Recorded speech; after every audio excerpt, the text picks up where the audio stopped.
Assalamu alaykum bütün dünyadaki barlıq aziz görürmenlerimiz. Dünya Uyghur Kurultayı Tor Televizyasındaki Uyghur Avazı Söhbət programmasına hoş geldinler. Ben programma riyasetçisi Baxtiyar Ömer Bulman. Aziz görürmenlerimizninki söhbətni görüş jarayonida kanalımızga a'zo bo'lishni va ham berilishni unutib qolmaslikni umid qilamiz. Bugungi aziz mehmonimiz Amerikaning Nyu-York shahriga joylashgan Kolumbiya universitetida 1999-yildan buyon tibbiy tadqiqot bilan shug'ullanayotgan doktor Mehmet Emin apandi bo'ldi. Ko'pchilik balkim nurg'unlar ko'rgan bo'lishi mumkin. Mehmet Emin apandiniki burun e'lon qilgan psixika va shu sog'lomlik to'g'risida nihoyat nurg'un nadir maqolalar bor. Anandaki Mehmet Emin apandinin yana maxsus shu sog'lomlik to'g'riliq ochgan YouTube kanali bor. Qiziqqanlar shu naq maydon ko'rinishining ostidan bevosita ulanishga kirib ko'rib baqsa bo'ldi. Boshqa Mehmet Emin Efendi'ninki YouTube programlarını söhbetimizge hoş geldiniz, hürmetli Mehmet Emin Efendi. Hoş bulduk. Sizge bu fırsatni bana berganligingiz köp rahmet. Ekran oldidagi barliq qarindoshlarga salom. Rahmat, qimmatli vaqtingizni chiqarib bugungi programmamizga kelganingizga. Bugungi söhbetimiz bo'lsa tushkunlik va uningdan g'olib kelish, shundaqla to'g'ri dunyo qarash shakllantirish to'g'risida bo'ldi. Hamda qisqa bir qo'shimcha qilishga to'g'ri keldi.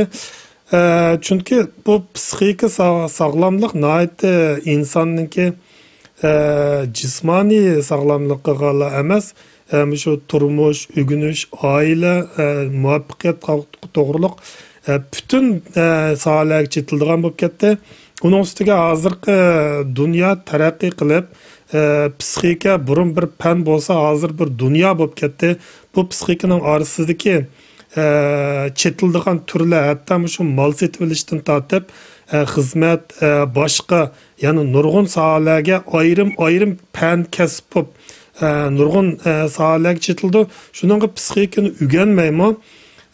Bizge amal yok. Anadan keyin bu bizniki salomatligimizga emas, bizniki hozirgi shu muhojiratdagi Uyg'urlarniki psixika ahvolidami ba'zi buzilish, anadan keyin tushkunlashish ham ba'zi masalalarga to'g'ri bu uchur dunyosi bo'lganligi uchun qalaymaqan to'g'ri har xil dünyadaki her bulunmadan kelayotgan her xil maqsadlik uçurlarını to'g'ri ayırıp onun to'g'ri muomala qilish nihoyat tez bir dunyoda yashayapmiz. O'zimizning ahvoli texmi murakkab. Shuningga bugundan boshlab muvaffaq vaqtlarda doktor Mehmet Emin apandi bilan shu psixik to'g'riliq ba'zi temalarni jamoat bilan o'rtoqlashmoqchi. Hamda suhbatimizga qaytib kelaylik. Psixika to'g'riliq bo'lgandan keyin birinchi savolimiz, psixika degan nima? Odam psixikasini qanday tushunish kerak? Eng oldi bilan bu eng asosiy negizlik temini bir tushuntirib bersangiz, rahmat. Buldu. Rahmet deganlaringiz nihoyat o'rinliq. Hamda men oldi bilan qarindoshlarga eslatib qo'ydig'im. Meni ba'zi qarindoshlar balkim psixika doktori deb bilishi mumkin. Amaliyotda men psixika doktori emas. Meningki asosli kasbim shu tibbiy tadqiqot bo'lib, men taxminan 6 yillar burun shu Uyg'urlarniki psixikalik masalalar sababidan bu kasbga izchil qiziqqan. Albatta bir doktor bo'lish suhbatim bilan bu psixika doktorlik sohasiga kirdigan bir ilm. Biz doktorlik maktabida o'qigan vaqtim bu vaqtda o'rgangan, lekin mening asosli psixika ko'rishim shu lager boshlanishniki oldi keynida bo'ldi. Meningki shu xizmatdan sirtqi qiziqishim, ya'ni mening izchil izlanishim shu psixika ustida bo'lganlik uchun yaqinqi bir necha yildan buyon psixika to'g'risida ba'zi maqolalarni yozib qarindoshlarga sungan bo'ldim. Undan keyin siz deb o'tgandagidek YouTube kanalidami bu psixika to'g'risida ba'zi savatlarni, ya'ni oddiy savatliq, kasbiy jihatdagi yuqori bilim emas, savatlarni qarindoshlarga sunib keldim. Endi bu so'rgan savolingiz kelsak, psixika degan nima? Psixika bu bizning tilimizga chet eldan kirgan bir atalg'u bo'lganligi uchun u bizga nayti yeni tuyuladi. Şu sebepten bazı qarindoshlar balkim psixikani xuddi yenidan paydo bo'lgan narsadek deb bilishi mumkin. Bu psixika deganimiz mush inson dunyoga kelgandan boshlab mavjud narsa. Hamda tarixda bu psixikani inson psixikasini har xil o'xshamagan nuqtalardan tadqiq qilib kelgan.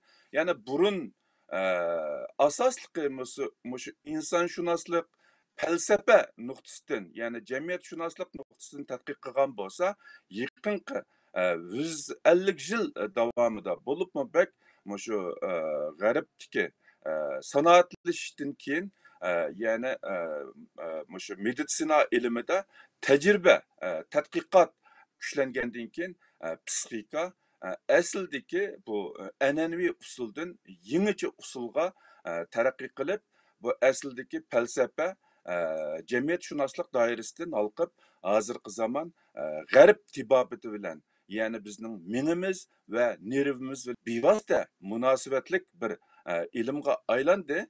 Men o'zim doktor bo'lganligim uchun men bu bugun so'zlamoqchi bo'lgan bu psixikaga oid savodlarni falsafa, insonshunoslik yoki shunoslik nuqtasidan emas, balki tibbiy nuqtani asos qilib so'zlayman. Hamda psixika degan nima degan vaqtida bu bizniki eng oddiy zog'ir tilimiz bilan aytgan vaqtida psixika deganimiz insonning ongliq va ongsiz, ya'ni maqsadlik yoki maqsadsiz his tuyg'usi, aqli, o'y xiyoli, tafakkuri va ularning yetakchiligida o'tirg'a chiqqan qilmish va harakat. Mana bu psixikaninki Uyg'urcha tildagi ma'nisi. Bu yerda hamda biz buni psixik sog'lomligi degan vaqtida ba'zi ruhiy sog'lomlik deb olamiz, lekin ruh mushu psixikadagi muhim bir tarkib qism, lekin hammasi emas. Ruh degan vaqtida bizniki masalan milliy ruh deymiz, o'g'inish ruhi, xizmat qilish ruhi, boshqalarga o'zini pido qilish ruhi deymiz. Albatta, bu shu psixikaning bir qismi, lekin buni ruh deb olgan vaqtida ba'zida psixikaninki to'liq ma'nosini tushuntirib beramasligi mumkin. Shu sababdan men psixika deganni ongliq va ongsiz his tuyg'u, aql, o'y xiyol, tafakkur va ularning yetakchiligida o'tirib chiqqan qilmish va harakat degan tushuncha bilan tushundirmoqchi. Hamda psixologiya bo'lsa, shu yuqoriqilarni tadqiq qiladigan bir ilm. Hamda yuqorida men deb o'tgandagidek bu psixika yoki psixologiya degan vaqtimizda an'anaviy psixologiya va hozirgi zamon psixologiyasi bo'libmi bak shu g'arb tibobati bilan izchil bog'langan hozirgi zamon psixologiyasi asosan miya va nervini asos qilib tadqiq qiladigan psixologiya. Men bu haqda yana qisqacha to'xtalishim mumkin. Endi bu odamning psixikasini qandoq to'g'ri tushunish kerak degan vaqtida siz shu ekranga men avatga rasmni chiqarsangiz, men shunga qarab bir tushuncha bersam.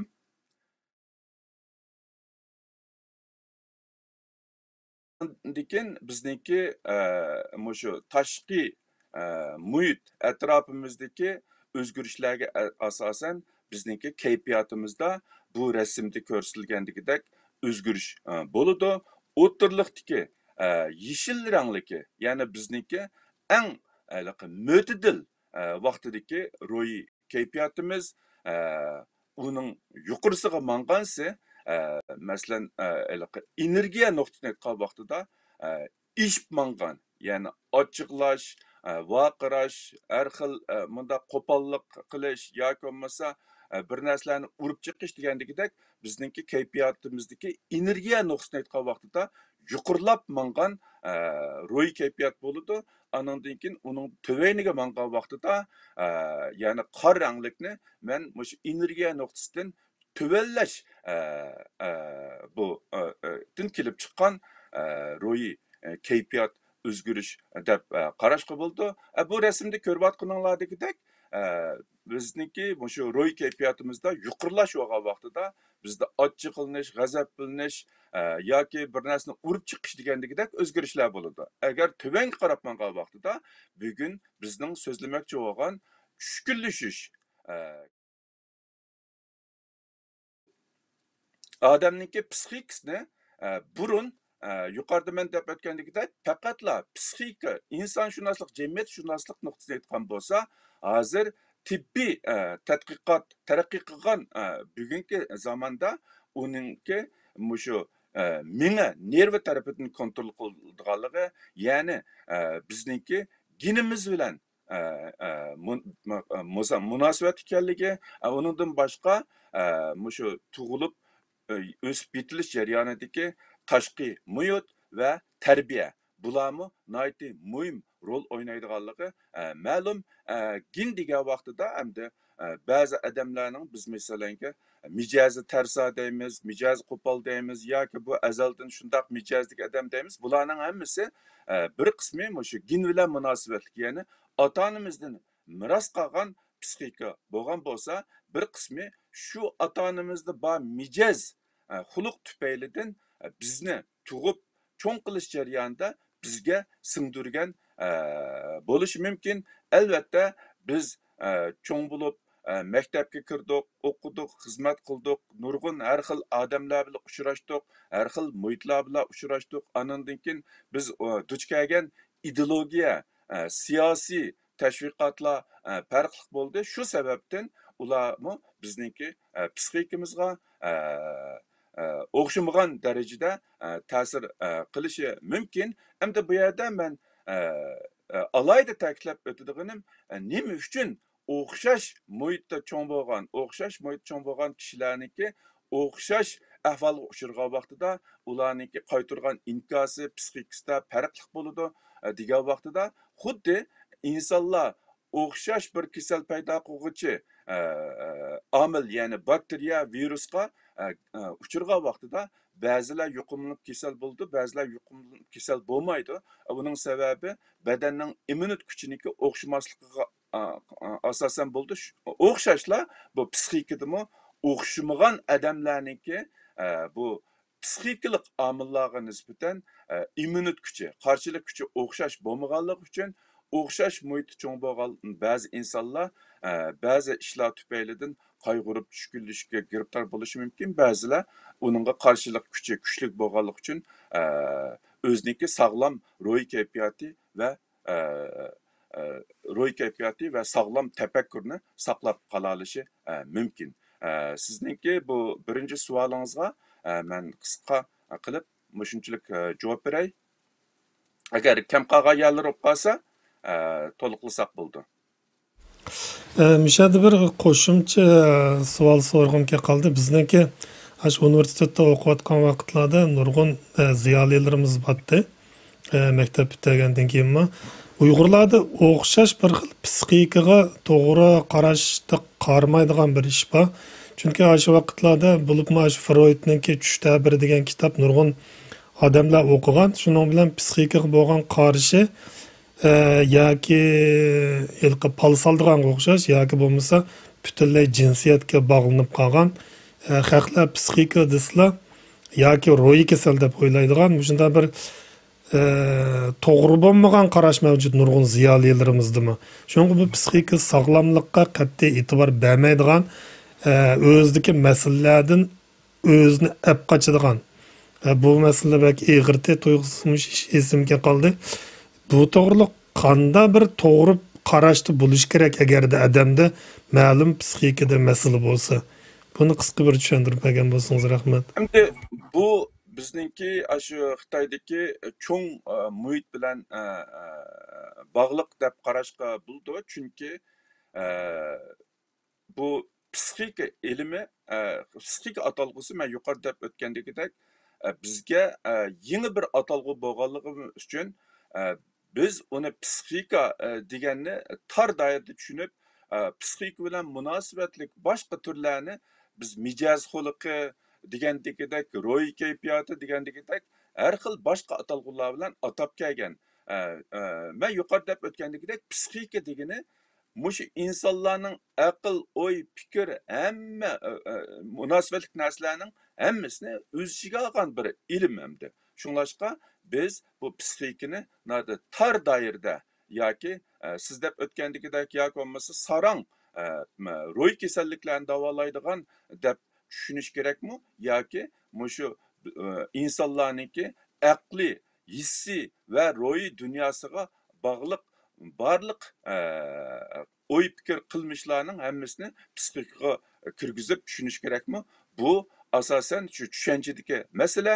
Hamda Xitoyda qarasak, masalan, psixika ilmida shu oliy maktabni o'qiganlar agar doktor bo'lsa, asosligi shu ro'y kasalliklar doktor bo'ladi hamda. Buni biz shu faqatla naiti tar doirada tushunib olganligimiz bu ro'y kasallik deganimiz shu psixika sog'lomligininki eng ig'ir, eng oxirgi nuqtasi.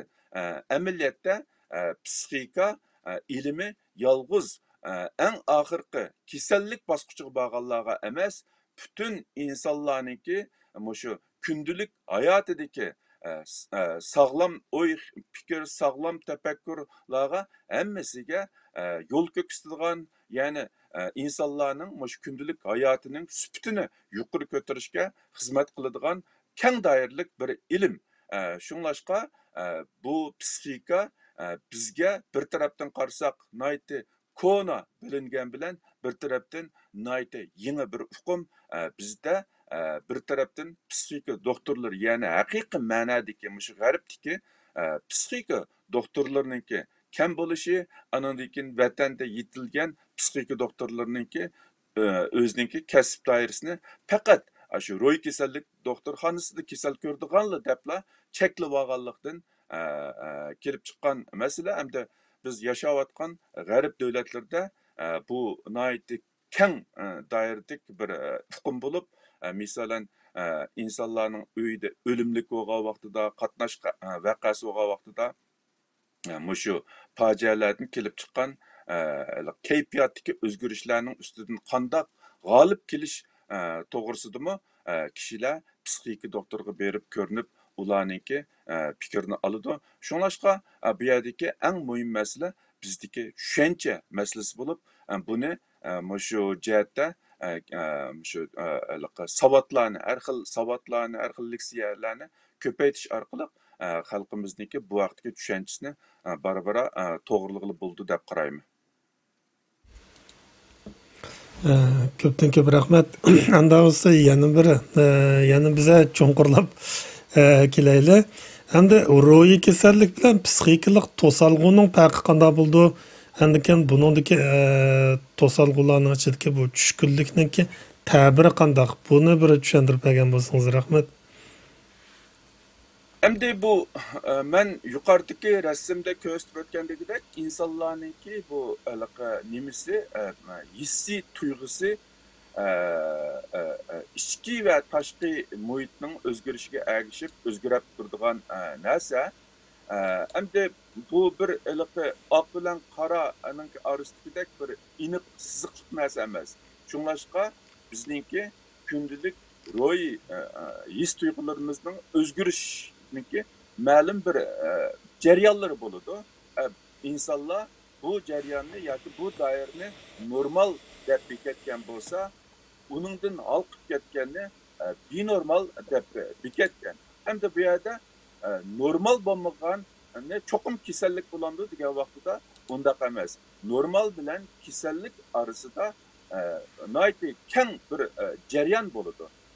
Shunlashqa biz bu yerda ro'y kasallik degan vaqtida shu his tuyg'udagi benormallikning eng ig'irlashgan, ya'ni eng oxirgi bosqichini ko'rsatgan bo'lsa, psixikalik benormallik yoki psixikalik to'salg'u deganimiz shu normal bilan psixikalik kasallikniki orasidagi jarayonni ko'rsatish mumkin.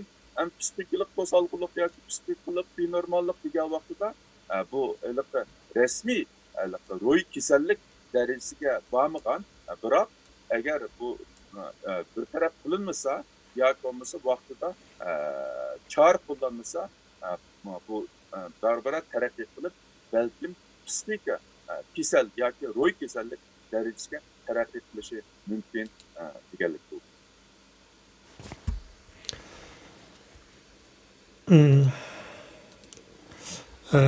Ko'p rahmat. Undaq bo'lsa, yana birisi o'sha jamiyat psixikasi bo'yicha bir to'plamning o'rtaq bir xil psixikada bo'lishini qanday tushunamiz? Masalan, millatdagi o'rtaq bir xil tushkunlik, masalan, hozir Uyg'urlarda shunday bir narsa bor. Ba'zilar deydi, saq odam qomidi degandek, amaliyotda unday bo'lishi notayin. Lekin har bir odamda bir xil ig'ir ro'yi besimninki bo'layotganligi aniq. Hem buniki salbiy tarafini qanday oldini olamiz shunday toplam bir xil tushkunlikniki yoki ro'yi holatniki qanday qilib to'g'ri bir xil dunyo qarashi shakllantirgili bo'ldi, masalalarga to'g'ri qarash shakllantirgili bo'ldi. Bu to'g'risidan bir tushuncha bergan bo'lsangiz rahmat. Bo'ldi. Men oldi bilan shu tushkunlik to'g'risida qisqacha bir tushuncha berib o'tay. Tushkunlik degan vaqtida hamda bu Uyg'urchadagi ma'nosidami xili aniq. Ko'pinchimiz bu so'zni tushuna olamiz deb qarayman. Shundaqdimi bu tushkunlik deganimiz shu kayfiyatniki tuvallishi. Yani en kısa, en düşünüşlük bilen söz bilen aytgan vaqtida, yani özümüzninki ätisi, kelgüsüge hech qandaq ümit bağlamaslık deganlik bo'ldi. Albatta biz kuniga har xil tushkunlik alomatlari bilan uchrashib yoki duch kelib turimiz, lekin uninglik bilan biz tushkunlikka giribdor bo'lgan bo'lamizmi degan vaqtida undaq bo'lishi notayin. Shunglashqa bu yerda tushkunlik degan vaqtida kayfiyatninki tuvallishi bo'lib qolmasdan, yolg'iz kayfiyatning tuvallishi bo'lib qolmasdan uning izchil davomlashishi. Bu yerdagi izchillik. Masalan, biz bir o'lamlik bo'ldi yoki bo'lmasa o'zimiz yaxshi ko'rgan bir narsamizni yo'qitib qo'ydik. Yo'qitib qo'ygandan keyin uningga ko'nglimiz yerim bo'ldi. Bu bir necha kun davom qilishi mumkin. Biz buni tushkunlik demaymiz, lekin hech qanday sababsiz yoki ma'lum sabab bo'lgan taqdirdami u sababni ko'ptirish, ya'ni shuningdan g'olib kelanmay kayfiyatimizdagi paydo bo'lgan bu kayfiyatning tuvallishi izchil davom qilish, anandan keyin shu izchil qayg'u bu biz so'zlamoqchi bo'lgan tushkunlik. Tushkunlik degan vaqtida hozirgi g'arb tibobatida uni ikki xil ayiradigan bo'lib, birisi qisqala tushkunlik, bu odatda normalda kasallik hisoblanmaydi. Faqatla psixikadagi to'salg'u hisoblanadi tushkunlik. Yana birisi klinikalik tushkunlik yoki tushkunlashish kesili. Yani biz Uyg'urcha deyotgan xomushlik kesili. Bu birisi kasallik, birisi shu psixikada yuz bergan to'salg'u yoki binormallik. Endi bu yerda endi bu millat sifatida bu tushkunlashish masalasiga kelsak, endi yuqorida men deb o'tgandagidek har qandaq psixika ro'yi holat uch xil omil bilan munosabatlik. Birisi shu gen irsiy omil, ikkinchisi shu o'sib yetilish jarayonidagi tarbiya, anandan keyin uchinchisi tashqi muhit. Endi bir millat buniki millat bo'lib shakllanishida eng muhim bo'lgani shu birisi coğrafiyalik o'rin, ikkinchisi o'rtaq madaniyat, o'rtaq tarbiya, sistem, axloq, fazilat o'lchamlari. Shunda bo'lganlik uchun bu millatda o'rtaq shakllangan bu psixikalik masalalar yoki tushkunlashmi shu men yuqorida deb o'tgandagidek yolg'iz bizningki ota-onamizning qilib qolgan irsiy omillar bilan munosabatlik bo'lib qolmasdan, balki biz bir millat bo'lish sifatimiz bilan yashagan coğrafiyalik muhit, anandan keyin ega bo'lgan tarbiya bular bilan hammasi bilan munosabatlik bo'lganlik uchun ma'lum millat yoki bir guruhlarda belgilik o'xshashlik bo'lishi tabiiy. Hamda bu yerda cho'ng jihatni aytgan vaqtida psixikalik benormallikninki nimasi millat bilan farqlanmaydi, ya'ni millat ayrılmaydı. Yani her qandaq insanda o'rtaq bo'ladigan masala odamki bo'lutgan, uningda his tuyg'u bo'lutgan psixikalik kasalliklar, psixikalik to'solg'ular hamma millatda bo'ladi. Faqat uningki kelib chiqqan ba'zi konkret sabablari va ifodalanish usullarida milliy özgüçülük bo'lishi mumkin, ya'ni milliy farq bo'lishi mumkin.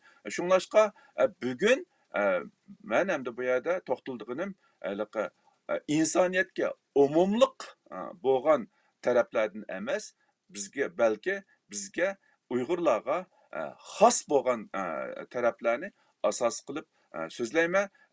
Bundaq deganlik hargiz bu psixikalik to'solg'u yoki psixik kasalliklar boshqa millatlarda bo'lmaydi deganlik emas, hamma millatda bo'ldi. Faqat bizdagi xoslik, bizdagi ba'zi omillar biz duch kelgan shu ba'zi sabablar niki xosligi bilan munosabatli. Ya'ni boshqalarda biz duch kelgan ahvollar bo'lmaganligi uchun ularninki psixikalik benormalliklari farqli bo'lishi mumkin. Biz boshqalar duch kelmagan ba'zi fojialarga duch kelganligimiz uchun bizda shu o'zimizga xos bo'lgan bir alaylik shakllangan. Bu yerda buningki sabablari deb kelsak nihoyatda jiq. Hamda birisi musafirlik, hamda bu hammamiz bilimiz bir ko'chman hayotida nurg'un yangi muhit, til, madaniyat, har xil narsalarga duch kelganlik uchun buni yengish oson emas. Bu hamda ko'pincha ko'chmanlarda o'rtaq masala bo'lsa-mu, lekin bizningki boshqa ko'chmanlardan alohida farqli bo'lgan bir yerimiz vatan bilan aloqamizningki uzilib qilishi yoki vatanga xalqa vaqtida borolmasligimiz, do'st birodar urug' tuqqanlar bilan aloqalasha olmasligimiz bizdiki hozirgi shu bo'lib bak lager boshlangandan keyinki psixikalik masalalarniki bizdiki o'zgucha shakllanishninki asosli sabablari deb qarashga bo'ldi. Uningdan boshqa shu lager masalasiniki uzunga so'zilishi, anandan keyin bizningki realistik bo'lmagan, ya'ni amaliyotga uyg'un bo'lmagan umidni boshqalardan kutish, ya'ni dardimizni boshqalarga anglatsak, boshqalar bizga ishimizni hal qilib berdi deb o'zimizni qutqizishga emas, balki boshqalar bizni qutqizish deb realistik bo'lmagan bak umidvor bo'lib ketganligimiz sababidan bu umidni biz qisqa vaqtida ko'rolmaganligimiz uchun bizningki bu nimamiz, shukurlashishimiz teg'imi ig'ir bo'lgan deb qarayman. Albatta uningki yana bir sababi endi shu ijtimoiy taratqularninki keng umumlashiga ergishib hamma odam erkin fikr qila oladigan, o'zininki ko'z qarashlarini erkin ifoda qila oladigan bo'lg'achqa buningki salbiy va ijobiy taraflari bor. Salbiy taraflari bo'lsa, uchur har xil bilim savodlarni tarqitishga foydasi bo'lgan bo'lsa, uningki ijobiy taraflari o'zaro tillashqa, o'zaro shu haqorat qilishqa nihoyatda yaxshi bir sorun paydo bo'lgan. Bu haqoratlash, bu inkor qilish, bu nimalar bizga bir xil saskinish, anandan keyin aslida belgilik ümidsizlik shakllangan kishilarda o'zimizningki bu holini ko'rib texmi ümidsizlanish, texmi tushkunlanish shakllanishi mumkin. Hamda bu niki sabablarni hamda konkretlashtirib qilib aytsak nihoyatda murakkab.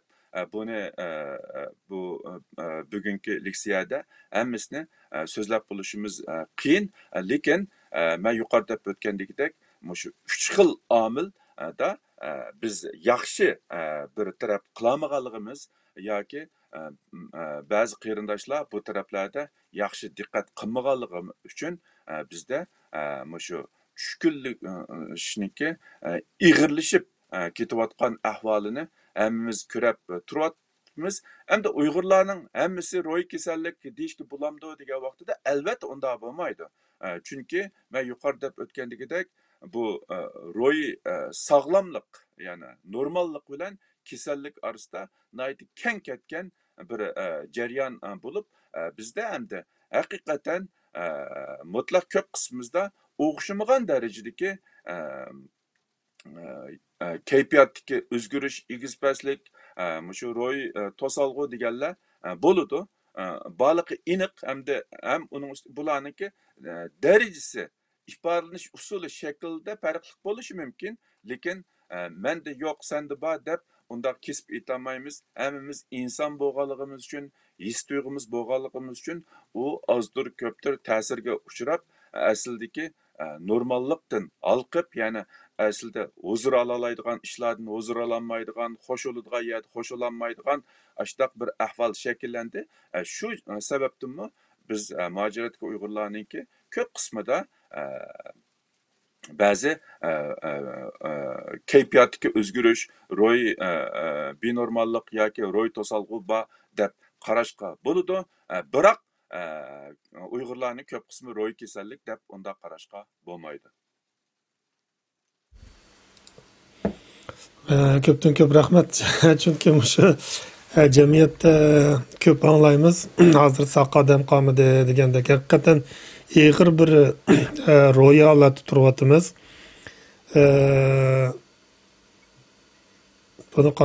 Buni kasbiy jihatda benormallikdagi normallik deb shunday ismdi bor meniki. Normallik degili bo'lmaydi, hamda shu normallik bilan shu kasallikninki nimasidagi o'tkinchi bir nimada turyapmiz. Hamda agarda bu qancha bu xil ahvol uzunga so'zilsa, yana birisi biz buni to'g'ri tushunmasak, agar to'g'ri tushunamasak, uningga muomala qilishimiz to'g'ri bo'lmaydi. Agar biz uni to'g'ri tushunmasak, uningga to'g'ri muomala qilmasak, chor-tabir qilmasak, shu bir qism odamlarda hozirgi shu o'tkinchi davrda turgan bir qism odamlarda oxirisida ro'y kasalligi taraqqiy qilishi, ba'zi ig'ir oqibatlarni, ya'ni shaxsga va atrofidagilarga ig'ir oqibatni kelib kelishi mumkin. Hamda bunday deganlik, bular hammasi oxirida ro'y kasalligi taraqqiy qilib deganlik emas. Misolan, bu Xitoyda tarqalgan bu vaba hozir misolan butun dunyoda garchi keng tarqalgan bo'lsa-mu, bo'lib men yashayotgan Amerikada nisbatan eng ig'ir bo'lsa-mu, lekin hozirgi shu davlatlik sayyohat idorasida e'lon qilgan soliq ma'lumotga qaraganda Amerikada 40% odam yuqumlanganda, taxminan 40% odam yuqumlangan. 60% odam yanada yuqumlanmagan. Demak, bu yerda bu kasal garchi keng doirada tarqalgan bo'lsa-mu, ya'ni hamma odam bunga bir bo'lmagan. Bu yerda nima demakchi desangiz, insonlarningki mayli jismoniy jihatdagi kasal bo'lsin yoki ro'y kasalliklar bo'lsin, buningki qarshilik kuchi, ya'ni immunitet kuchi o'xshamaganligi uchun o'xshash bir ahvolga duch kelgan odamning hammasiga bir o'xshash bir oqibatga kelib chiqishi notayin. Lekin bu yerda kimlar agar yaxshi tadbir olmaganda, yaxshi oldin olmaganda, kimlar kasallikka taraqqiy qildi degan vaqtda biz buni tuqolmaymiz.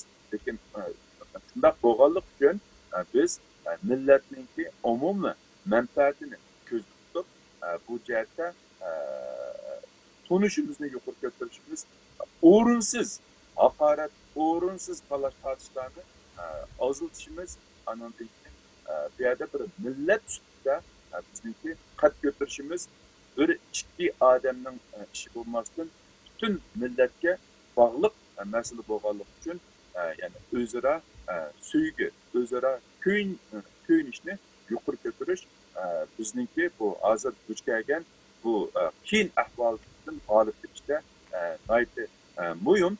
Albatta bu yerda ben yuqorida o'tgandagidek bu tushkunlashish birisi norm odatga tushkunlashish, ya'ni birisi tushkunlashish kesili yoki xomislik kesili bo'lganlik uchun bu o'zaro kuyinish bilan odatga tushkunlashishga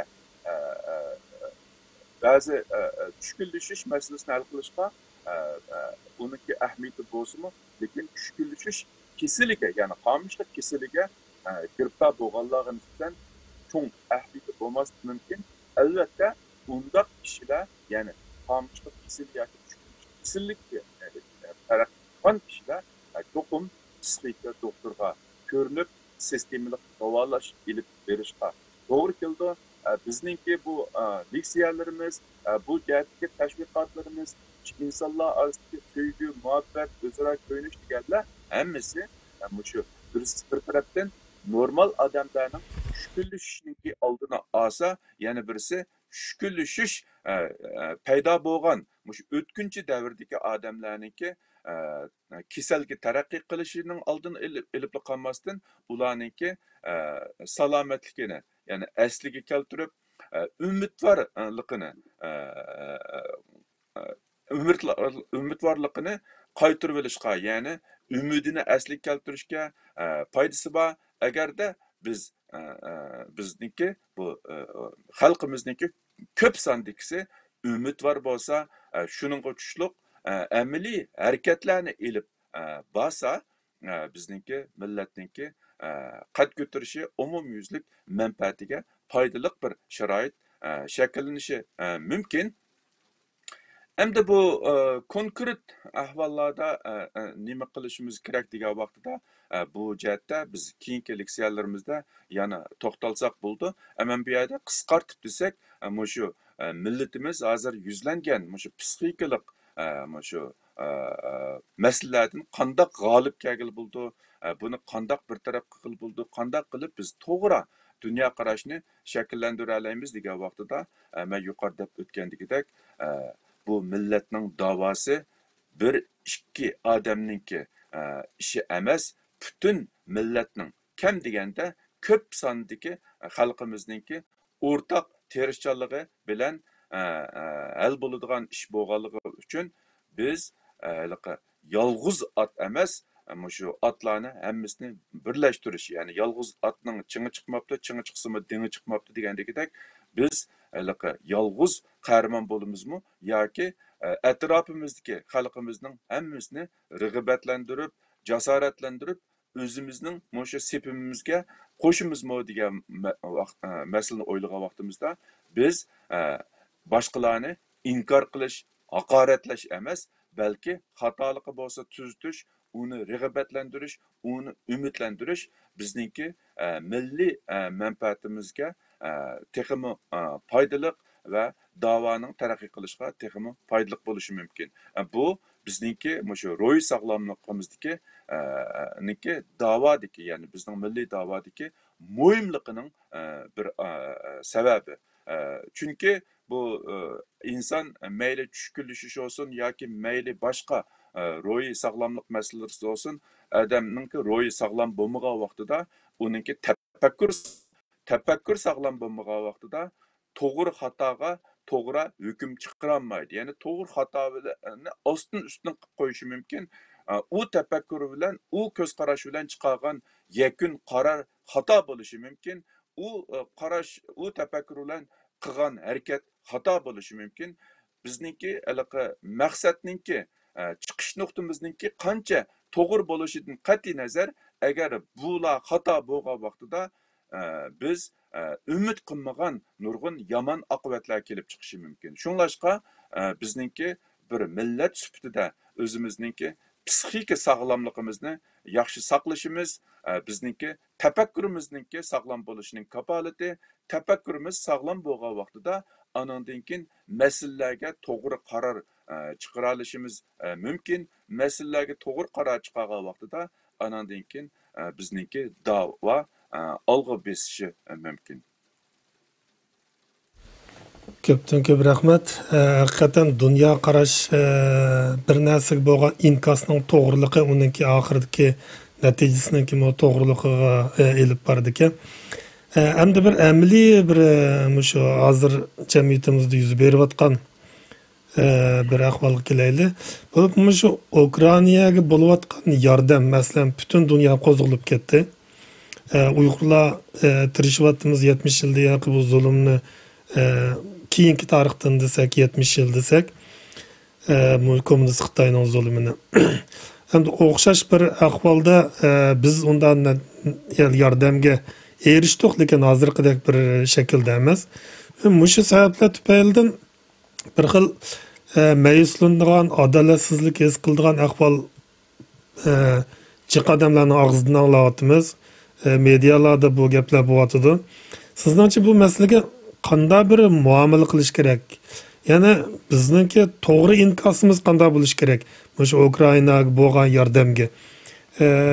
Buni faqat millat yoki din shaklida tushunish kerakmi yoki boshqa bir to'g'ri bir qarash bormi? Mush to'g'rilikmi bir o'zingizniki tushunchisini so'zlab bersangiz rahmat. Endi men vaziyat analizchisi yoki siyosiy analizchi emas. Men faqatla bir doktor, ya'ni tibbiy tadqiqotchi. Andan keyin men shu yuqorida o'tgandekidek 5-6 yildan buyon shu asosliqi Uyg'urlarningki psixika ro'y holatiniki o'zgarishiga izchil diqqat qilib, ular o jihatda izlanish kelgan birisi bo'lish sifatim bilan men shu o'zimning tushanchamni so'zlab o'tmoqchi. Albatta uningki to'liq bo'lishi notayin. Chunki men bu vaziyat siyosiy analizchi bo'lmaganligim uchun men faqatla shu o'zimning kasbiy nuqtamdan chiqish qilganligim uchun ba'zi betaraflimliklar bo'lishi mumkin. Shundaqdimi men o'zimning ko'z qarashimni o'tirg'a qo'yib boqay. Endi bu yerdagi halqiliq masala nima degan vaqtida har qandaq bir davlatga nisbatan davlat manfaati birinchi. Her qandaq bir siyosatchiga nisbatan avval o'zininki siyosiy o'rnini kuchlantirish, ya'ni mayli u diktator davlatdagi siyosatchi bo'lsin yoki demokratik usulda saylangan siyosatchi bo'lsin, shu saylangan muddat ichida, huquq tutgan ichida o'zininki iqtidorini eng yuqori darajada namoyon qilib shu davlat xalqininki qo'llashiga erishish, ya'ni davlat manfaatini birinchi o'ringa qo'yish. Bu nuqtadan aytgan vaqtida mayli Amerika bo'lamdi yoki boshqa davlat bo'lamdi, bu davlatlarda qilayotgan ishlarning hammasi birinchidan davlat manfaatiga uyg'un kelish kerak. Ikkinchisi xalq shu ishlarni qilish orqali shu siyosatchi yoki shu davlat rahbarlari xalqning qo'llashiga erishishi kerak. Bo'libmi biz yashayotgan g'arb davlatlarida agar bu siyosatchilarningki qilgan ishi ko'p sonda kishilarningki manfaatiga uyg'un bo'lmasa, davlatning manfaatiga uyg'un bo'lmasa, u siyosatchiniki siyosiy o'rniga ta'sir yetishi mumkin. Shunga ular undaq ishni aldirab qilmaydi. Ularning bir ish qilishdagi asosliq chiqishi davlat manfaatiga uyg'un bo'lish kerak, xalqning qo'llashiga erishgan bo'lish kerak.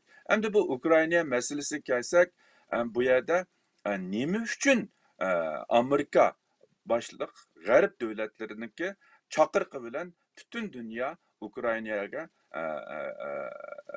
hissdoshlik qildi, yordamlarni qildi, lekin o'xshash yordamni bizga qilmadi degan vaqtida birinchidan Ukraina mustaqil davlat. Ya'ni 30 yildan buyon mustaqil bo'lib kelayotgan davlat, tarixdami belgilik davrlarda o'ziniki mustaqil hokimiyati bo'lgan davlat. Ikkinchisi eng muhim bo'lgani g'arbdagi Rus tahdidi ne to'salg'u bo'ladigan davlatlarniki biri. Endi bu yerda agar xaritaga qarasak, Ukrayna'nın o'rlashgan o'rni şu Rusya bilan Sharqi Yevropadagi Sharqi Yevropa orasiga joylashgan G'arbniki nuqtasini aytgan vaqtida Yevropa yoki NATO Sharqqa kengayish kerak degan qarashdagilar bor. Bu asosliqi Ruslarning tahdidini tövelletish, andan keyin Rusningki chiqish nuqtasini aytgan vaqtida bu Yevropa yoki NATO'ningki Sharqqa kengayishi Ruslarga ilib kelingan bevosita tahdid deb qarag'anlik uchun u urushni qilgan bo'lsa, G'arbga nisbatan bu Rus tahdidini bu urush orqali texmi isbotlagan bo'ldi.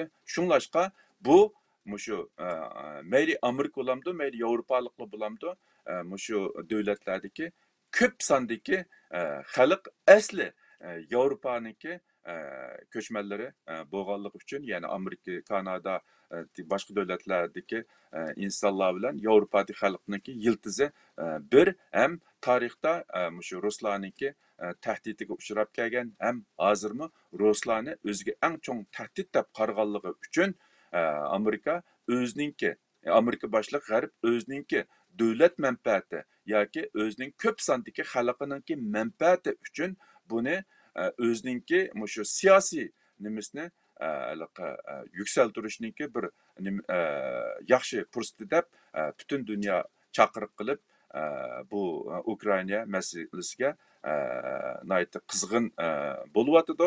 Hamda bizga kelsak, hamda biz hozir siz deb o'tgandagidek ikki xil murakkab bir ko'z qarashda ba'zilarimiz shu cho'ng muhitga agishib bütün o'zimizningki davoyimizni bir tarafga qayirib qo'yib Ukraina bilan bo'lib ketgan bo'lsak, yana ba'zilarimiz siz deb o'tgandagidek nima uchun dunyo shu Ukrainaga qilganni Uyg'urlarga qilmaydi degan masalasida o'ylanib, ba'zilari musulmon bo'lganligimiz uchun deyishi mumkin, ba'zilari har xil sabablarni ko'rsatishi mumkin. Bu yerdagi halqiliq masala dünyadaki cho'ng kuchlarniki kuch sinishi va davlat manfaati.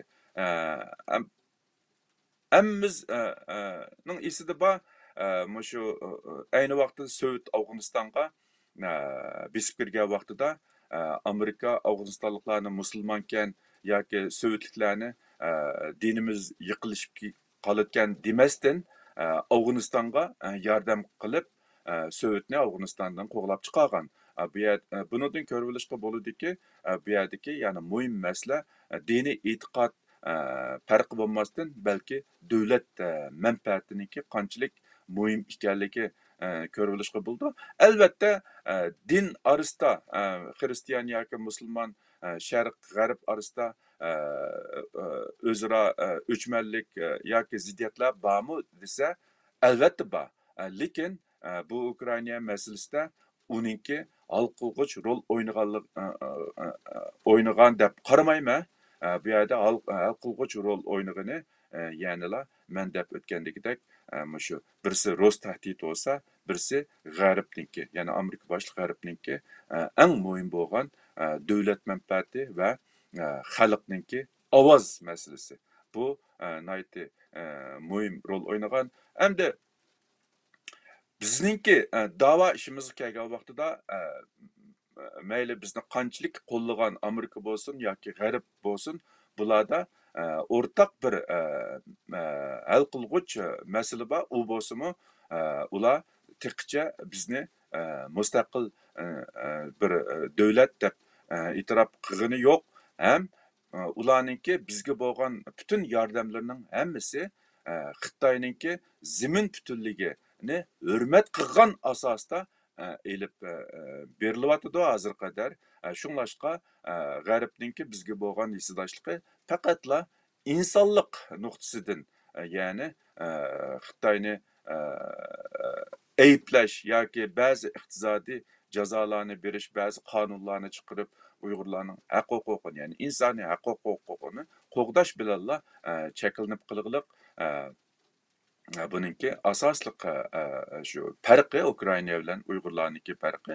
Ukrainani xalqaroniki mustaqil davlat deb e'tirof qilganligi, Uyg'urlarni texi e'tirof qilmaganligi, niminiki xalqaroniki Ukrainaga tutgan nimisda o'ziniki, ya'ni Rossninki bu kengaymichiligi g'arbga, Yevropaga bevosita yoki Amerikaniki Yevropadagi manfaatiga bevosita tahdid elib keldiganlik sababidan anandan keyin g'arbniki yoki Amerikaniki Uyg'urlarga bo'lgan yordami, hissdoshligi faqatla Xitoyniki zimin butunligiga hurmat qilgan doirada cheklanganligi buningdan aniq ko'rib olishga bo'ldi. Endi biz bu yerda nima uchun bu masala bizningki psixik ro'y holatimizga ig'ir ta'sir ko'rsatib, bizda mayuslanish paydo qildi degan vaqtida biz shu davlat manfaatining muhimligidan iborat bir reallikni to'g'ri tushunmay, biz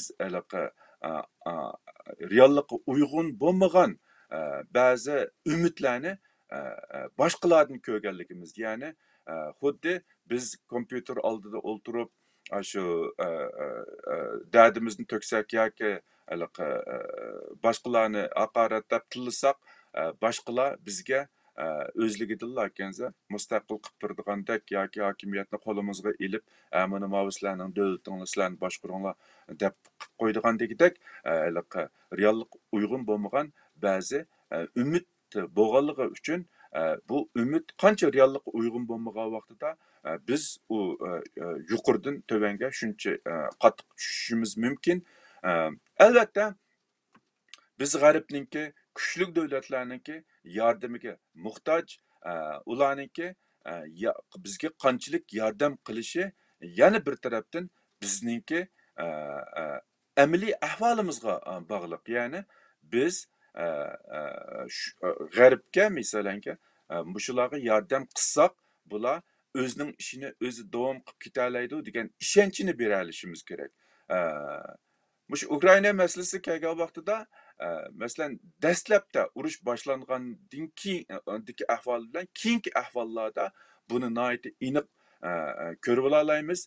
Dastlabda Ukrainani qo'llagan davlatlar uncha ko'p emasdi. Hatto Yevropada ba'zi davlatlar aniq ifoda bildirmagan yoki bo'lmasa orsaldi qilib uningga yordam qilishga loyiq ko'rmagan. Lekin bu Ukrainaliklarniki nihoyatda jasur kurash qilishi dunyodagi nurg'un kishilarga bir xil ishonchi berdi. Bularga biz yordam bersak, bular qurbon berishga tayyorkan, jasorati borkan degandagidek ahvollarni bilgandan keyin yordam beradiganlar texmi ko'p chiqdi. Endi men oddiy bir misolda nima qilsak, bir tijoratchi bir ma'lum ishga mablag' silib tijorat qilish uchun oldi bilan shu tijoratdan bir foyda topa oladiganligiga ko'z yetish kerak, ishonchisi bo'lishi kerak. Agar albatta o tijoratning keyinida ziyon chiqishi mumkin, lekin dastlabida faqat ko'z ya'ni faqat ishonchisi bo'lmagan undaq bir tijoratga hech kim mablag' solmaydi. Shunlashqa bu yerda agar biz g'arbniki haqiqiy yordamiga ega bo'laylik desak, biz g'arbga bir ishonchi paydo qila olishimiz kerak. Ya'ni bu yerda ittifoqlik, hamkorlik, birlik hamma jihatdan g'arbga agar sen bizga yordam qilib bizningki shu igilik huquqimizni qo'lga olishimizga yordam qilsang, biz o'zimizni o'zimiz boshqara oladigan iqtidorimiz, qobiliyatimiz bor davlatni biz shu dunyoga foydali yo'sinda ilib mang'alaydigan iqtidorimiz bor degan bir ishonchni o'zimizga ham boshqalarga turg'izishimiz kerak.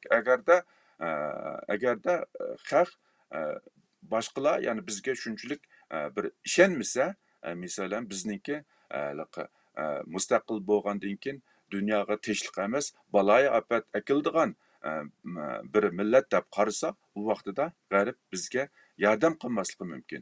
Shunlashqa bu yerda g'arbningki yordamini qo'lga keltirish nihoyatda muhim, lekin eng muhimi bu bizniki da'voda özümüzning harakatga kelishimiz, ya'ni o'zimizning badal to'lashga, o'zimizning egilik huquq, haq huquqiga o'zimiz ega chiqa oladigan bir kuch-quvvat, jasorat bo'lish, bu bizning masalamizni hal qilishdagi eng halqiliq masala. Shunglashqa bu yerda agarda biz shu dunyoninki qandaq mangdiganligi, ya'ni dunyoda hech qandaq bir yerda mutlaq adolatning bo'lmaydiganligi, adolatninki hammasiniki nisbiy bo'ladiganligi, eng muhimi davlat manfaatiniki muhim o'rinda turadiganligini biz tunib yetsak, bu nurg'un ko'ngilsizlik, ma'yuslanishdan xoli bo'la olamiz deb qarayman.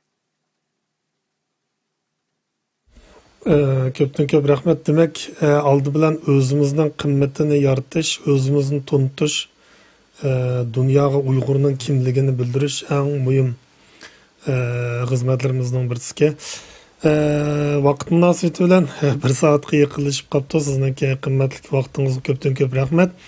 Endi shu oxirida bir shu tushkunlik to'g'riliq bir xulosangizni deb bersangiz, qisqa 1 minut. Endi Uyg'urlarninki bir gapi bor, izzat o'zdin, kivaz kuzdin deydi-ku. İnsanın qadr qimmatini boshqalar emas, her insonning o'zi yoritadi. Millatning qadr qimmatini mu boshqalar emas, shu millatning o'zi yoritadi. Mayli tushkunlik bo'lsin yoki mayli boshqa ma'yuslanish bo'lsin, insonninki nimasini, ruhiy dunyosini qutuldira oladigan faqat shu insonning o'zi. Agar shu inson o'ziga o'zini o'zi qutuldirishga jasorati, irodasi va shuningga loyiq bir amaliy harakati bo'lmasa, boshqalar uni qutuldiramasligi mumkin. Shunlashqa bizningki mayli o'zimizning shaxsiy hayotida bo'lsin yoki milliy davoyimizda bo'lsin, biz oldi bilan o'zimizni qutqizish, ya'ni boshqalardan umid kutish emas, o'zimizni qutqizishga jasoratimiz, irodamiz va amaliy harakatimiz bo'lishi kerak.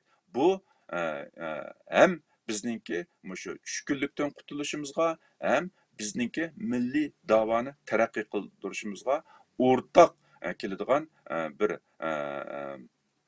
ahvol. Shunlashqa men oxirida gapimni shu Uyg'ur xalq maqol tamsillari, ya'ni izzat o'zdin, kivaz ko'zdin, inson o'zining qimmatini o'zi yaratadi.